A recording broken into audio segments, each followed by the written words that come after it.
my name is Phil Hawksworth, and that's right, I'm a technology director working at an agency based in London called RGA.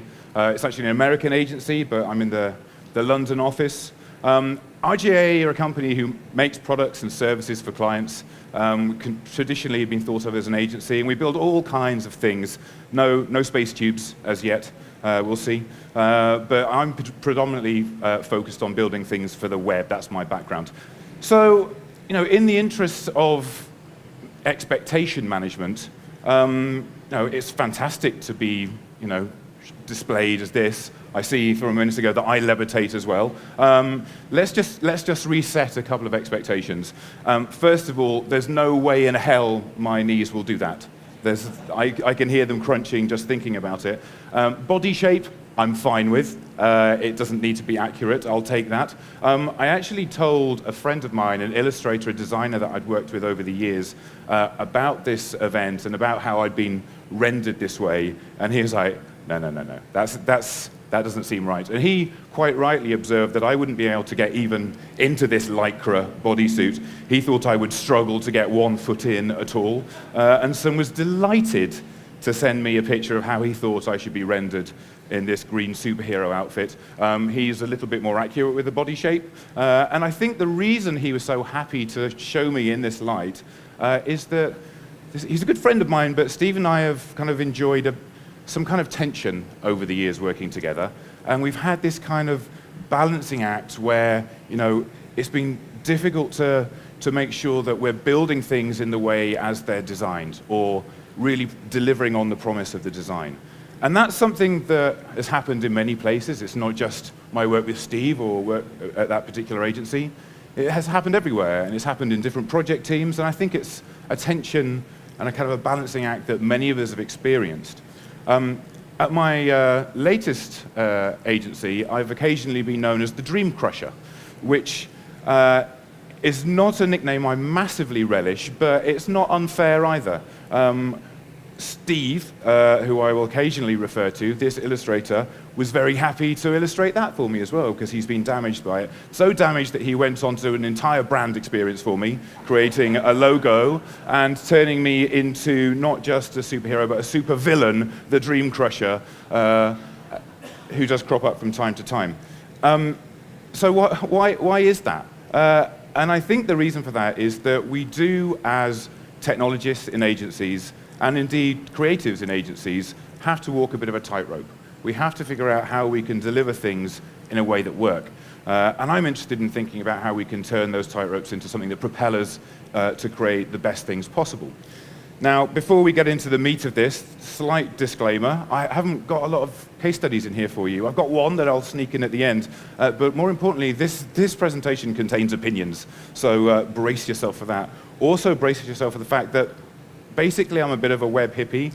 I absolutely love the web. That's my background. I've been building things for the web for a long time. So that's maybe flavored my approach to things along the way.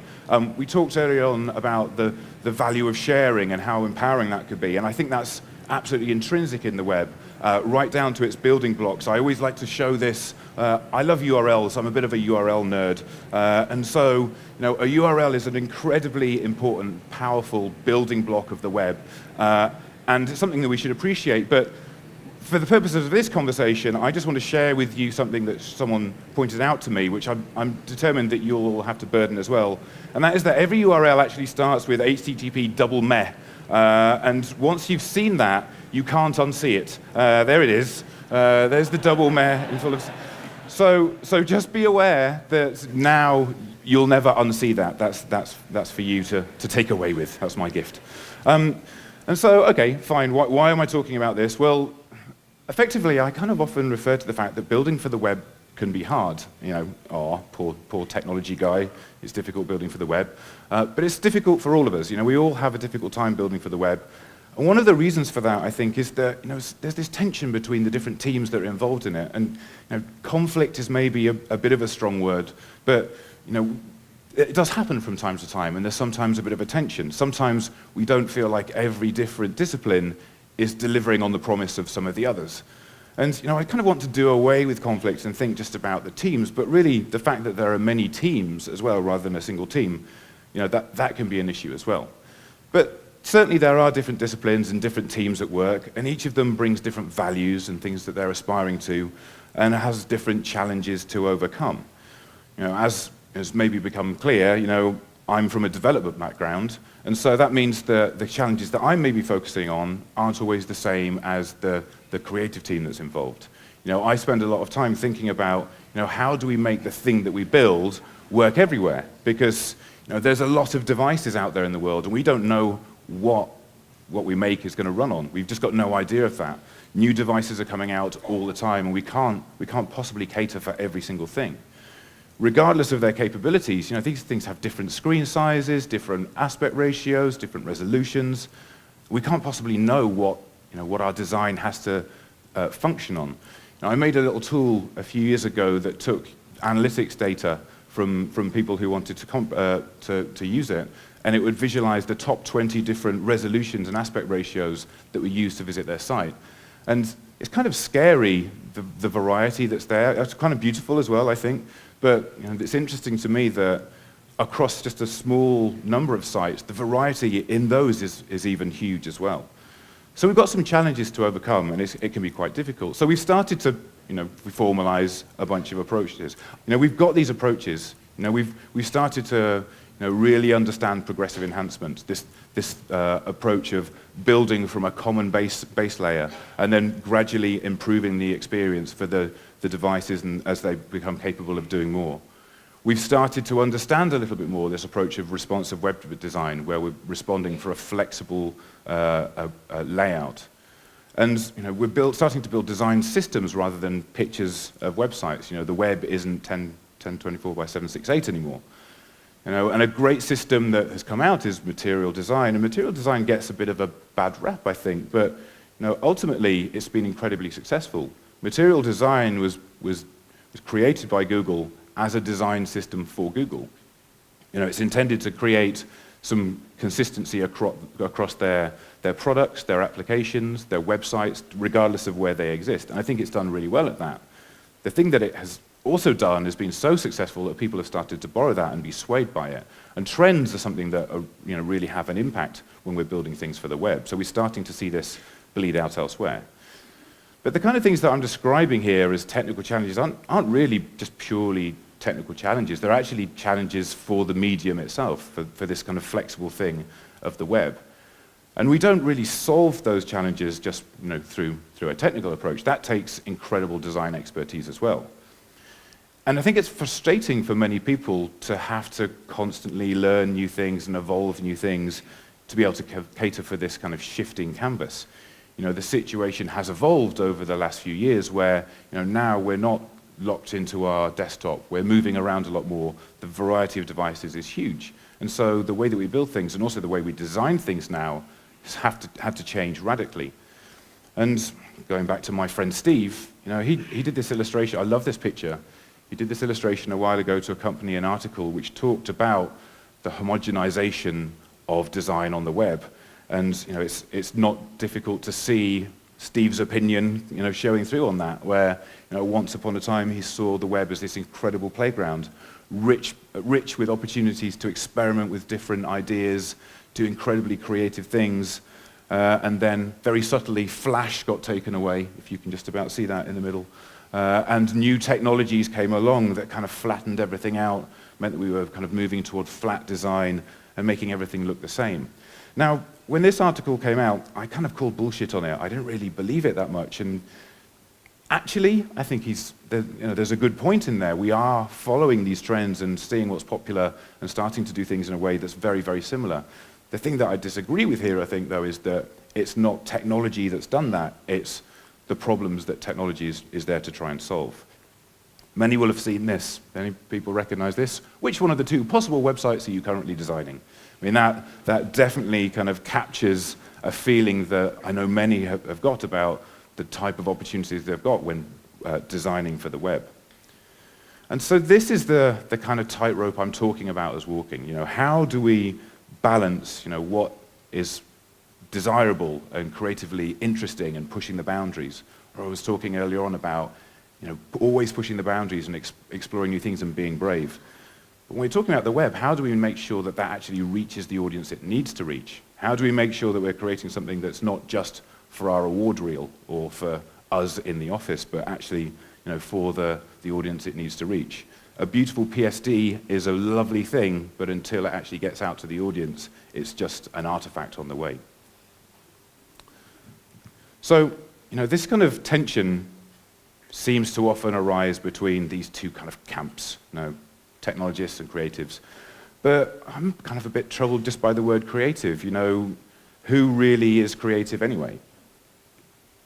And yes, certainly, we're talking about visual designers, but user experience designers are creatives as well. I think I'd be safe to say that. Copywriters, incredibly creative process to craft the content that goes onto a site, and the strategy that underlies that from content strategists, surely that's a creative process as well.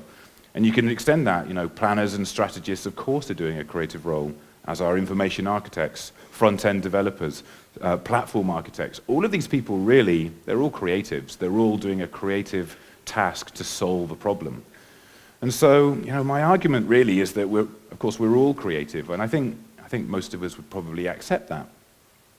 A word came up earlier on, empathy, and goodness me, we hear it a lot at conferences, but that doesn't mean that it's any less valuable. Of course we should have empathy with the users and with the customers and the consumers of what we're making, but I think we need a little bit of empathy between the disciplines as well. And I think a shift in mindset, really from having different teams with different disciplines, all of whom are just taking care of their piece of the puzzle, to a different mindset where we're delivering a project together, we're understanding each other's challenges, and we understand the collective goal of the project. That's key.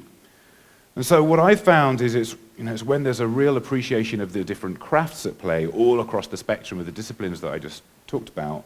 When there's that appreciation, that's when magical things can start to happen. But that doesn't mean also that you should kind of lessen your stance on what's really valuable to you in your discipline. It can be that you start to sound very puritanical. I'm guilty of this very often, particularly when I speak at web development conferences where I'll be talking about particular standards and really trying to achieve those all the time. It can start to sound a bit puritanical. So, some pragmatism is really important. But it's when all of the different teams have goals that start to diverge and they're starting to look after their own piece of the puzzle that it can be a bit of a problem. And I've had lots of examples where this has happened to the detriment of the project. And it's when you get to be involved that the dream crusher can come into play. Because if a fantastic concept has been pitched and designed and then taken through to a certain stage before people are actually starting to build it out and they say, that's not possible, that's when dreams are crushed. So, we're familiar with waterfall processes and, and how waterfall can be a bit of a problem. But, that's something that we have to live with a little bit. Who here works at an agency? Can I have a show of hands? Okay, a good majority of you. How many people at agencies use agile processes? Okay, a lot of hands. How many people at agencies really use agile processes? Okay, there's a knowing murmur across there, because we talk about that a lot at RGA. We talk about doing agile, and there are projects where we do exactly that. We use agile processes, but it's incredibly difficult to use an agile process where you're working on a project with a fixed scope, a fixed deadline, and a fixed budget with a client that knows exactly what they want. So often we find ourselves working in this slightly waterfall-y way, and can be a problem because we need to recognize where ideas really come from. They can come from every discipline who get involved at different stages of that waterfall. So I'm not sure really that Agile can always solve this, but trying to bring people together is certainly something that can help. This is a terrible picture, but I show it anyway because although we don't do Agile properly on many projects, or we do try, we borrow bits and pieces. And there's one thing that has been invaluable, which is just the lightest possible thing. And many of you will do it, and you would have had your hands up and talking about Agile, and you will be doing this already, and that's the stand-up, the daily stand-up.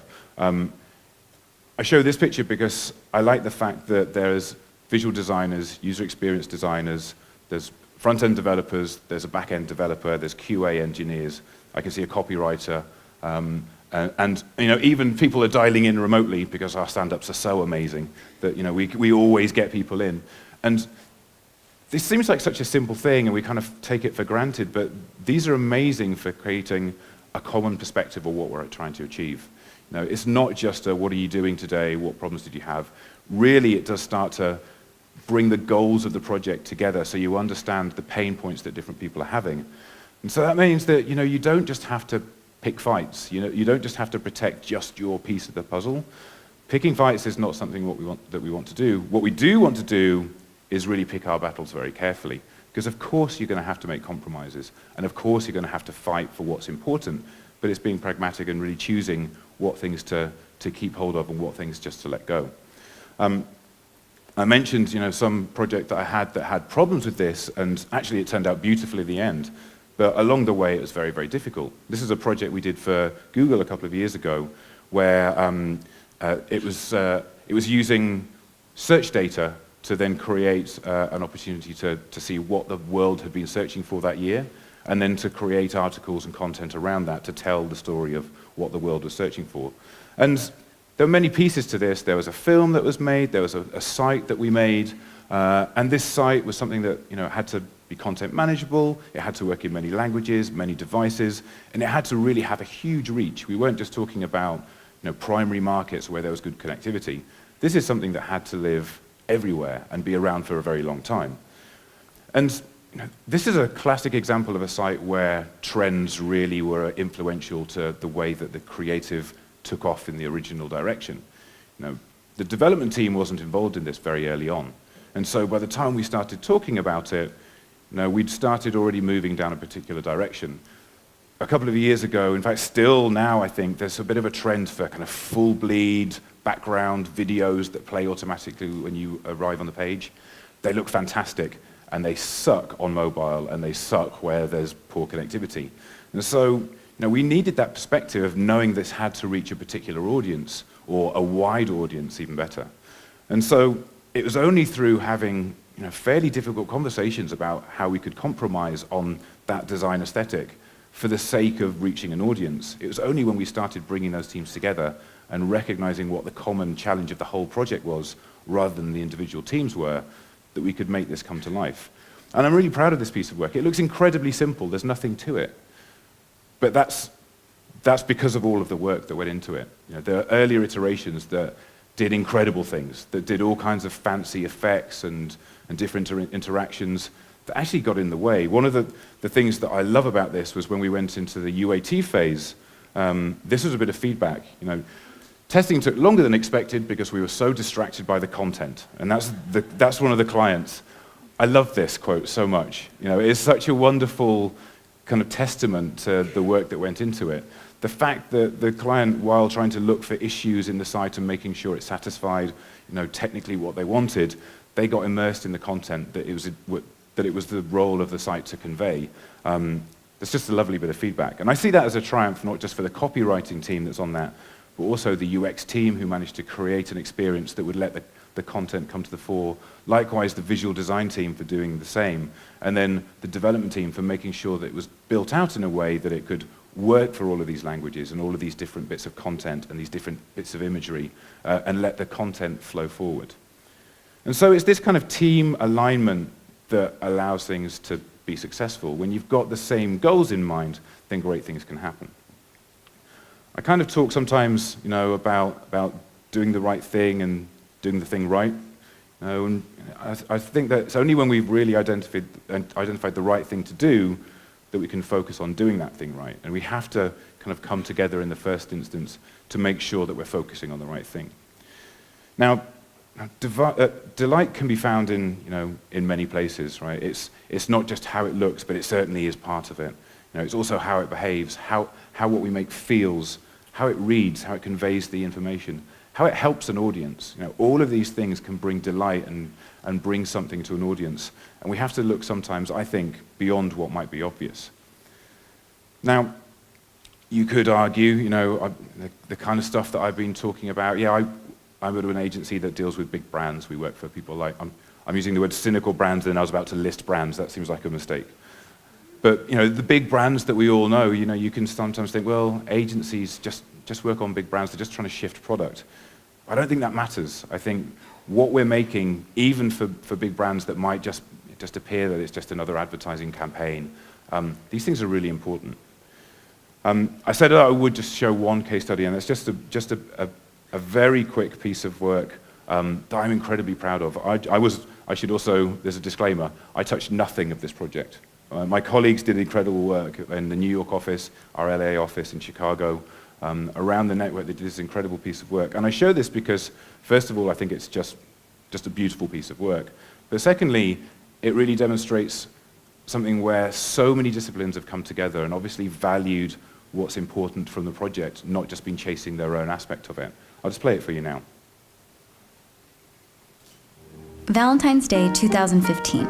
What started out as the regular annual celebration of love turned into something unexpected for Santa Monica shoppers. A large X-ray installation displayed skeletons embracing, those looking on mentally filling in the blanks. When the people stepped out from behind the screen, it created a simple demonstration of implicit bias and diversity. And I can't change.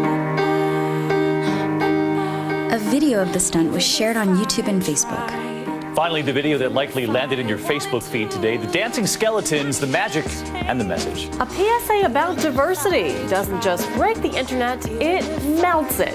Trending on YouTube and Facebook this morning, a wonderful video, and it's called Love Has No Labels. Love has no label, Toxic Love a mené une expérience insolite aux États-Unis. It's going crazy online. 40 million views in just 2 days. At the same time, rival brands agreed to unite for the cause, all removing their own labels on Facebook and sharing the viral film. The whole campaign drove millions to a website where a test created by Harvard University and content further educated them about bias. A social photo tool also allowed people to share the love with the world. As the media continued to spread the word, so too did millions on Twitter, including celebrities like 50 Shades of Grey author E.L. James, football world champion Mario Götze, and the First Lady of the United States, Michelle Obama. She keeps me warm. She keeps me warm. And I can't change, even if I tried, even if I wanted to. My love, my love, my love, she keeps me warm. She keeps me warm. So I'm really proud of that piece of work. I think it's incredible. And you know, that you can start to see so many disciplines involved in that. You know, there's motion capture, there's the display, there's the site that aggregates things, there's all of these things in terms of technology, but also there's the strategy to work with all of these different brands, there's really simple but elegant design. There's so much going on, but ultimately it's all there to do something that really matters.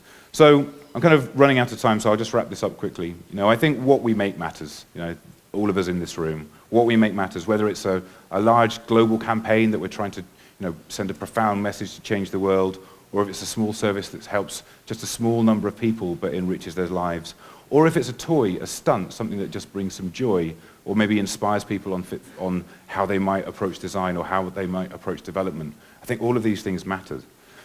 And I think we just do so much better when the disciplines understand each other and we work together and we kind of unite in that.